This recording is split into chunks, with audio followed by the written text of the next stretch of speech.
Orang utan atau mawas adalah kera besar yang berasal dari hutan hujan Indonesia dan Malaysia. Sekarang hewan ini hanya ditemukan di sebagian Kalimantan dan Sumatera, tetapi selama era Pleistosen, mereka tersebar di seluruh Asia Tenggara dan Tiongkok Selatan.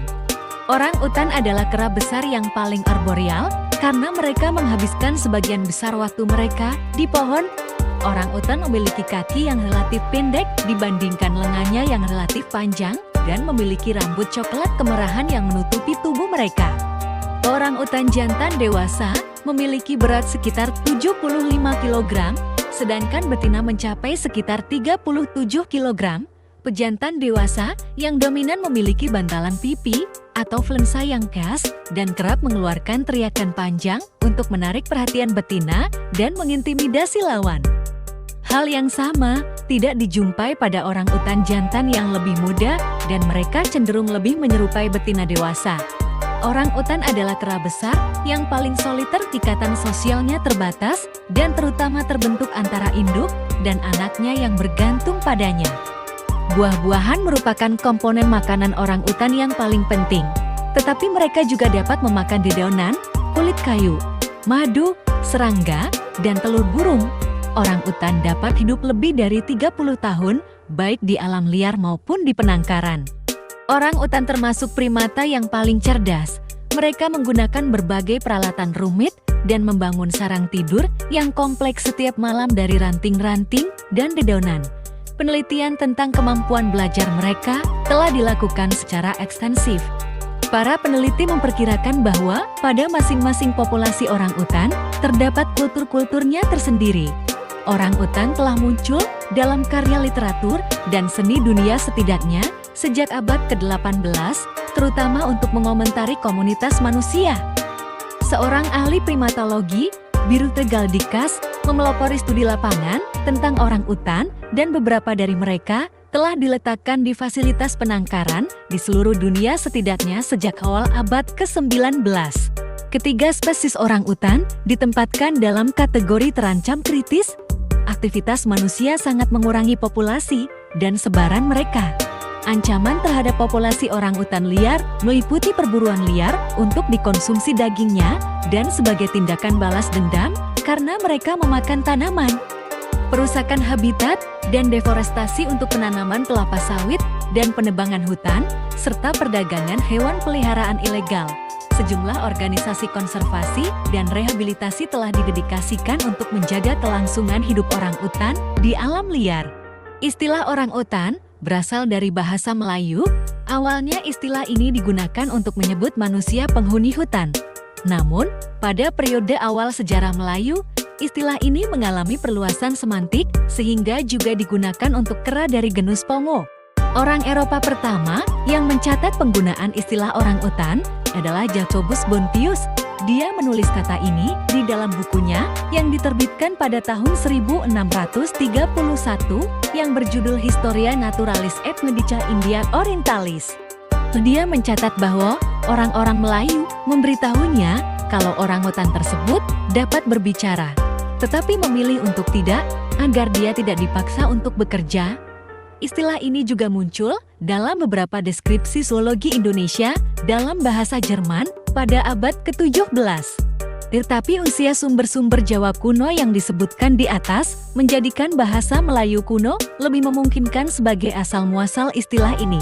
Namun, catatan dari Jacobus Bontius tidak merujuk pada kera, karena deskripsi ini dari Pulau Jawa yang saat itu tidak ditemukan orang utan di sana, melainkan merujuk pada manusia yang menderita kondisi medis serius, kemungkinan besar kretinisme, dan bahwa penggunaan istilah ini disalahpahami oleh Nicholas Tulp yang pertama kali menggunakan istilah ini dalam sebuah publikasi 1 dekade kemudian. Orang utan umumnya beraktivitas dari pohon ke pohon. Mereka mendiami hutan hujan tropika, terutama dataran rendah yang ditumbuhi pepohonan Dictrocarpa dan hutan sekunder tua. Populasi orang utan lebih banyak hidup di dekat habitat tepi sungai, seperti air tawar dan hutan rawa gambut, sementara hutan yang lebih kering, yang jaraknya jauh dari daerah berair, akan memiliki populasi orang utan yang lebih sedikit. Kepadatan populasi juga menurun seiring elevasi yang bertambah tinggi. Orang utan terkadang memasuki padang rumput, lahan pertanian, kebun, hutan sekunder muda, dan danau dangkal. Mereka menghabiskan sebagian besar waktu untuk mencari makan, beristirahat, dan bepergian. Mereka memulai hari dengan makan selama 2 hingga 3 jam pada pagi hari, lalu beristirahat selama tengah hari, dan kemudian melakukan perjalanan di sore hari. Ketika malam tiba, mereka mempersiapkan sarangnya untuk bermalam. Pemangsa potensial orang utan antara lain harimau, macan dahan, dan anjing liar. Parasit yang banyak ditemukan pada orang utan adalah nematoda dari genus Stromiloides dan Ciliata balantidium coli. Di antara Stromiloides, spesies Euphuleborni dan Eschtercoralis dilaporkan menjangkit beberapa individu orang utan muda.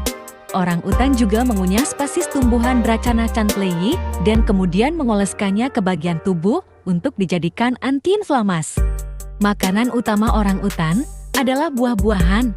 Konsumsi buah-buahan menghabiskan 57–80% waktu mencari makanan. Bahkan saat musim ketersediaan buah-buahan sedang sedikit, mengonsumsi buah tetaplah menghabiskan sekitar 16% dari waktu mencari makan mereka. Buah dengan salut biji dan daging yang lembut adalah makanan kesukaan orangutan, khususnya buah ara. Selain itu mereka juga suka buah drupa dan buah beri. Dedaunan juga menjadi salah satu sumber makanan orang utan. Konsumsinya menghabiskan rata-rata 25% waktu mencari makanan. Mereka lebih banyak memakan dedaunan ketika buah-buahan tersedia dalam jumlah yang sedikit. Namun, ketika buah sedang melimpah pun, mereka tetap memakan dedaunan yang menghabiskan waktu sekitar 11–20% waktu makan mereka.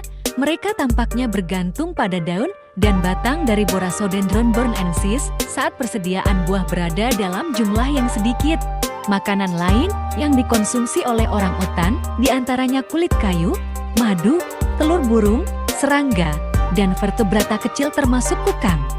Orang utan jantan menjadi dewasa secara seksual sekitar usia 15 tahun. Mereka mungkin menunjukkan perkembangan yang tertahan dengan tidak mengembangkan bantalan pipi yang khas, kantong tenggorokan yang menonjol, rambut panjang, atau seruan panjang sampai tidak ada jantan dominan yang tinggal. Transformasi dari tidak berbantalan pipi menjadi berbantalan pipi dapat terjadi dengan cepat. Jantan berbantalan pipi menarik perhatian betina yang sedang berovulasi dengan seruan panjangnya yang khas, yang juga dapat menghambat perkembangan jantan yang lebih muda. Tidak seperti betina dari spesies kera besar non-manusia lainnya, orang utan tidak menunjukkan pembengkakan seksual untuk menandakan kesuburan.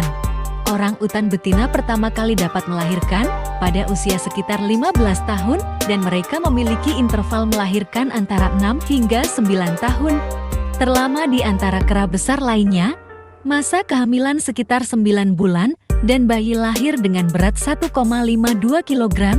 Biasanya hanya satu bayi yang lahir, kembar jarang terjadi. Tidak seperti primata lainnya, orang utan jantan tampaknya tidak melakukan pembunuhan bayi. Hal ini mungkin karena mereka tidak dapat memastikan bahwa apakah mereka masih bisa menjadi bapak bagi anak berikutnya, karena betina tidak segera mulai berovulasi lagi setelah bayinya mati. Ada bukti bahwa orang utan betina yang memiliki anak berusia di bawah 6 tahun umumnya menghindari jantan dewasa.